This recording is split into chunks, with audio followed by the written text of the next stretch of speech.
Hi, this is Karen. I'm going to be discussing intimate.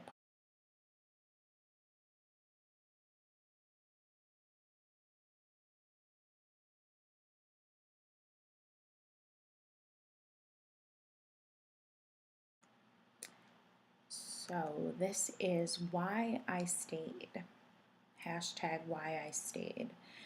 People were questioned on Twitter, and a lot of people tweeted the reasons why they stayed in domestic violence relationships, which is another way of saying intimate partner violence. And these were a lot of the reasons why people said that they stayed. And some of them might be obvious: threats and manipulation, history of abuse. But then some people didn't think that it was abuse because it didn't have the classic telltale signs, or they didn't have high self esteem, or they feared being alone. They hoped the person would change. And those are the reasons why people stay in violent relationships. Are you in an intimate partner violence relationship?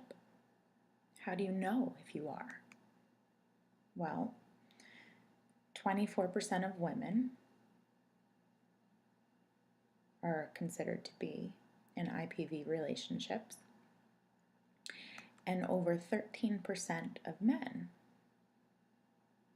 are considered to be in IPV relationships. And actually, men tend to underreport, so this number could actually be higher. But only 13% of men reported that they were in IPV relationships.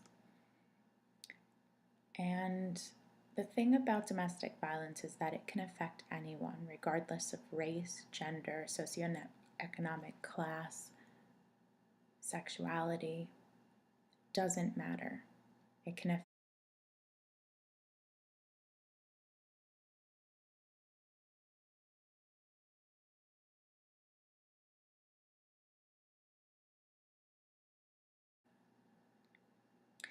So, what are the signs of an IPV relationship? How do you know if you're in a relationship where you're being abused? Well, there's physical abuse, which that one may seem obvious, but there's also emotional abuse and psychological abuse, and those might be a little bit more confusing. So, for instance, how do you know if you're being abused emotionally or psychologically? Well, that can include being intimidated, threatened, humiliated, isolated, fear. The person makes you very afraid that he's going to hurt himself or you or children, or coercion.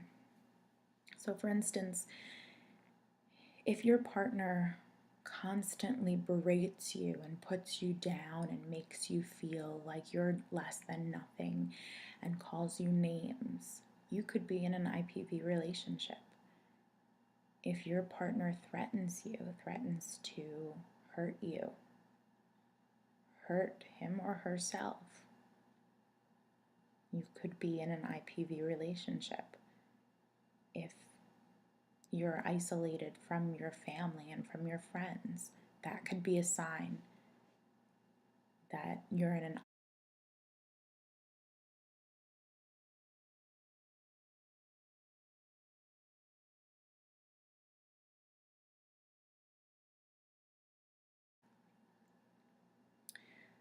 So, if you determine that you are, in fact, in an IPV relationship, what are the ways that you can get help? Well, one of the best ways to get help is the National Domestic Violence Hotline. It's a 24/7 hotline, the number's right there. And it also includes a website that you can go to that offers a 24-hour chat where you can speak to someone regarding getting help if you feel as though you are in an IPV relationship and that you need help. Or if you have questions, if you want to know whether what your partner is doing would be considered abuse, you can find out. You can go to this resource and you can find out whether or not you would be considered in an IPV relationship. The website offers resources for victims and survivors and descriptions of signs of abuse that go a little bit more in depth than what I mentioned in the previous slides. And it can really be beneficial to go on this website. You can use it as a great resource. It's got a lot of information. And I really liked this image because it goes over not just physical violence, but also psychological and emotional violence as well. And someone can be using economic abuse. They can be prohibiting someone from getting a job or keeping a job, or making the individual ask for money, or using intimidation, using coercion and threats, using isolation. And all of these in here say the word her when describing.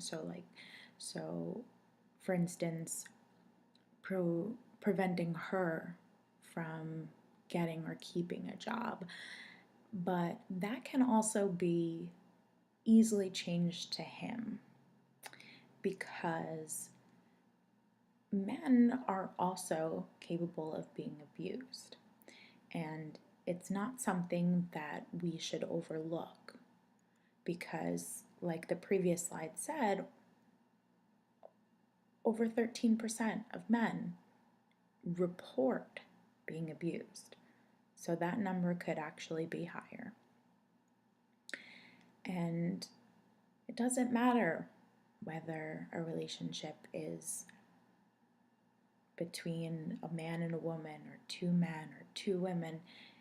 It doesn't matter. Anyone can be abused, and anyone can be abusive.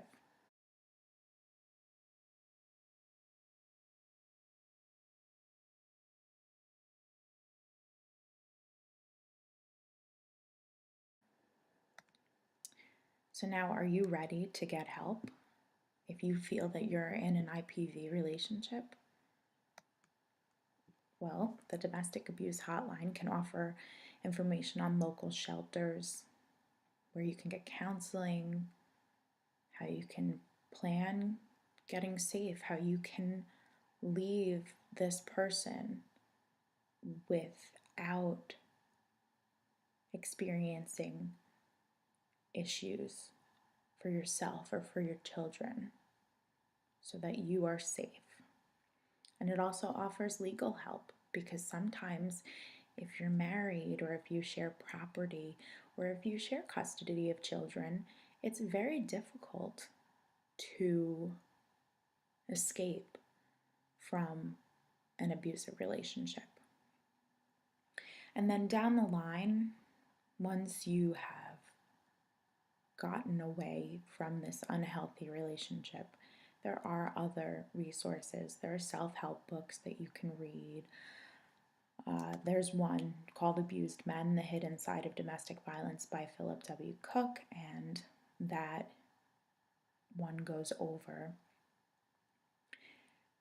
men who have been abused. And again, it's something that is becoming more prevalent. More men are reporting, and it's something that can happen and does happen, and it should be acknowledged more often. And so this is a really great resource for men to read, or for women to read, because it really shows that anyone is capable of being abused, and anyone is capable of being abusive. And also the Domestic Violence Survival Workbook. this it really helps as far as um, learning about yourself and how you are deserving of much better than the relationship that you were in. And this is very important for your self esteem, to make yourself feel better and know that you're not the only one. You're not alone in this issue that you are experiencing. There are many, many people that go through IPV relationships, and there are many resources that can help you. And when you're ready, the domestic abuse hotline is ready. There are people waiting to help you.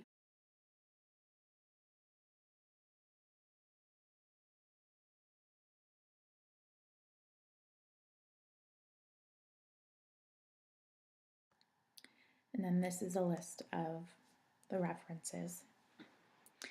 And I just wanted to say that this intimate partner violence has a personal meaning to me. Someone that I'm very close with was in an IPV relationship, and it wasn't a physical one. There was never any hitting or grabbing or pinching or anything like that. It was very, very clear that it was emotionally and psychologically abusive.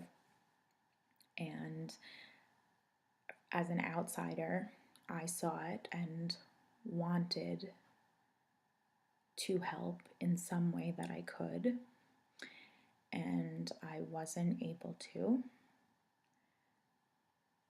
I didn't know how to broach the subject with the individual who was being abused, and I was told later, now that she's no longer in the relationship, that even if I had broached the subject, that she really wouldn't have left him until she was ready. And I think that is very important, because when you are ready to leave a abusive relationship, there are resources, there are people who are ready to help you. And that's one of the most important things to know. This woman's relationship was it very much went over all of the things that we had talked about in the first slide about why people stay in relationships. She thought that he had changed several times. She thought that she could help him. She hoped that he would be better. She had low self-esteem. She didn't think she was deserving enough of a better relationship. And he would do things. He would put her down all the time. He would call her names. He would make her feel bad about herself. He would tell her that she needed to exercise more often and that she needed to lose weight when she was already quite thin, and it just was not a relationship that someone from the outside would want to be in, but she so hoped that it would change or that it would get better. And I think that that's one of the things that keeps people in IPV relationships. And it's important to get help.